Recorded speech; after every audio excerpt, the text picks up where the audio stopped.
In the city of Casablanca, Morocco, specifically, this story dates back to 1993. On that date, something horrifying happened. The police station received a report of a gruesome murder in one of the houses. The victim was an elderly woman. They found her murdered in her living room in a very terrifying way, and the house was completely turned upside down. Strangely, a few years later, the same crime occurred in the exact same manner. The police at the time mobilized to catch this person at any cost, because whoever committed these murders was like a black phantom that baffled the Moroccan police to the point that they spent years hunting him, causing widespread fear and panic among the public. This person knew exactly what he was doing. He would never take a step without it being fully planned. And once, his victims weren't ordinary people. He was targeting a specific group. From the moment the first crimes happened, the police didn't know how to reach him, nor did they know his motive. Let's agree on one thing. No matter how hard you try to guess who this criminal is, I promise you, your guess will be wrong. The events you're about to experience in this story are completely illogical. So pay close attention so we can analyze the case and find out in the end whether the Moroccan police managed to catch him, or if he's still at large in Morocco, moment by moment. The story begins in Casablanca on May 16th, 1993. On that day, a group of neighbors from the same area came into the police station and filed a report about something strange. Their neighbor, who lived next door, had not been heard from in 4 days. No sight or sound, and no one had seen her. They said this was very unusual because they knew her well. She'd lived there for years, and nobody ever visited her. Normally, they would pass by her house daily to check if she needed anything. Sometimes she'd sit with them outside her door, but for those 4 days, they knocked many times without any response. Until that morning, when they smelled a foul odor coming from inside her house. That's what alarmed them and made them report her missing, fearing something had happened inside and nobody was aware. After listening to the neighbors' statements, the police opened an official case and dispatched officers to her home. When they arrived, they knocked on the door repeatedly, but received no answer. They confirmed the foul smell was emanating from within. They double-checked with the neighbors, and none of them recalled any odor during the past 4 days. Once the police were sure, the prosecution ordered them to enter the house. They forced the door open and discovered a real catastrophe. They found the elderly woman lying in the living room, drenched in her own blood. Upon approaching, they realized she had been slit from wrist to wrist.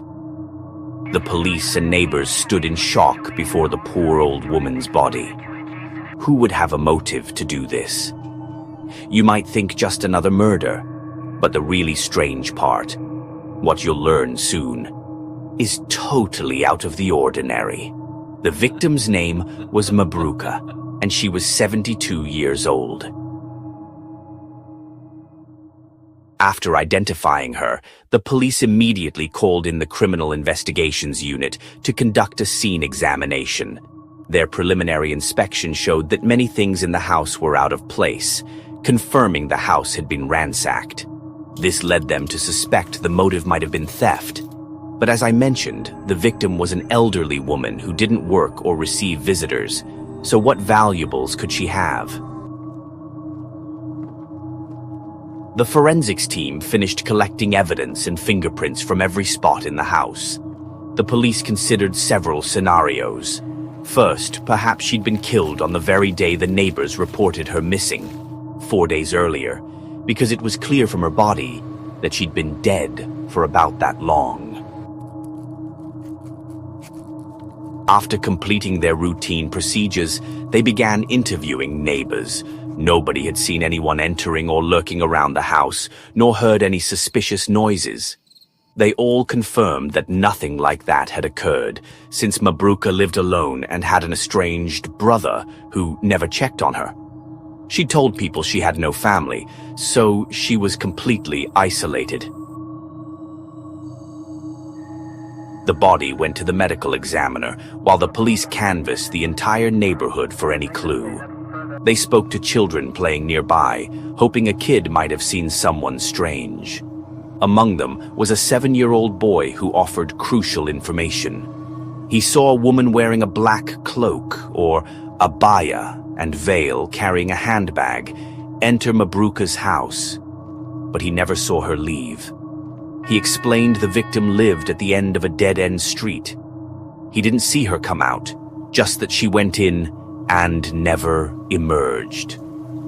Since her face was covered, he couldn't describe her features. Once the police learned this, they began searching the entire area for any veiled woman matching that description. Their search yielded no results. Then they brought in Mabrouka's brother for questioning, suspecting he might have a motive. But he had no connection to the crime. They asked whether any woman in his family wore a veil, and he said definitely not. The investigation went nowhere. You might wonder, who was this veiled woman? I won't let you ponder too long, because the shock is coming soon. When the fingerprint report arrived, it delivered the strangest surprise.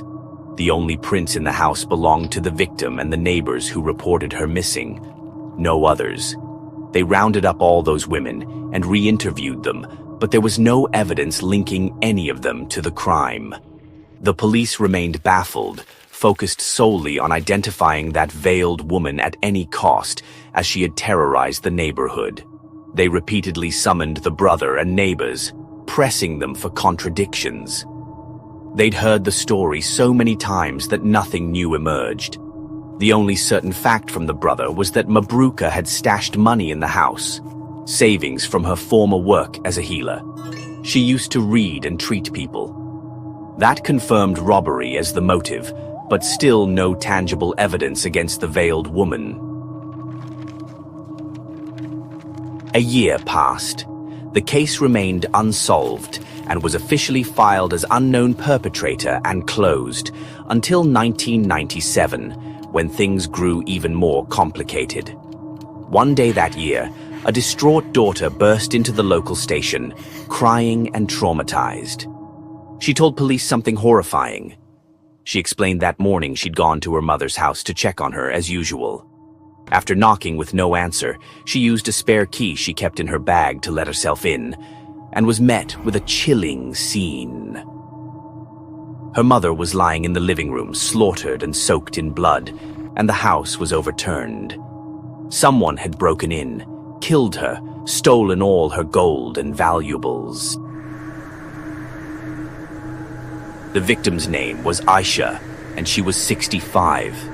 Once the crime scene team finished their inspection, they discovered the sole wound was a slit at the throat, just like in 1993, and the house was ransacked. Realizing the gravity, they immediately began interviewing neighbors. Nobody had seen or heard anything. One neighbor did say she'd seen a woman the day before carrying a bag heading toward Aisha's home, but she couldn't identify her. Thus, the investigation resumed full-scale gathering fingerprints, canvassing the area, questioning shopkeepers, security guards, everyone. Eventually, they found someone with information. A man who frequented the cemetery to visit his mother's grave said he'd seen a woman matching the same description, wearing a black abaya and veil near the cemetery that day. He suspected she was changing clothes there to avoid detection, still in cloak and veil, carrying a bag, but wearing men's shoes rather than women's. Armed with this lead, the police cordoned off the cemetery, questioned locals, and the pieces began to fall into place. People gathered at the station to find out whether this veiled woman had been arrested. A frightened man among them kept asking, "Did they catch her? Where is she now?" A senior officer noticed this man's anxiety and told a subordinate to keep an eye on him. Moments later, they approached the man and asked for his name and address. He introduced himself as Ben Isa, a scrap collector living nearby. When asked for his national ID, he froze and said he'd forgotten it at home. From that moment, he fell under deep suspicion. They brought Ben Isa in for interrogation. His obvious nervousness led them to obtain a warrant to search his home. Inside, they found the answers to all their questions: bags, veils, abayas, and even the murder weapon, a large knife, all matching the 3 crime scenes. The veiled woman was none other than this man. Confronted with the evidence, Ben Isa confessed to all the murders. He explained that he carefully selected elderly women who lived alone, planned precisely when to break in, and took their money. He'd disguise himself by donning a woman's cloak and veil in the cemetery, slip into the victim's home at midday, force his way in, murder her by slitting her throat, ransack the house for valuables, then change clothes back at the cemetery before returning home, remaining undetected for years. Police returned to his house and recovered additional stolen items. He was brought to trial, sentenced to death, and thus the mystery of the terrifying Veiled Phantom was finally solved.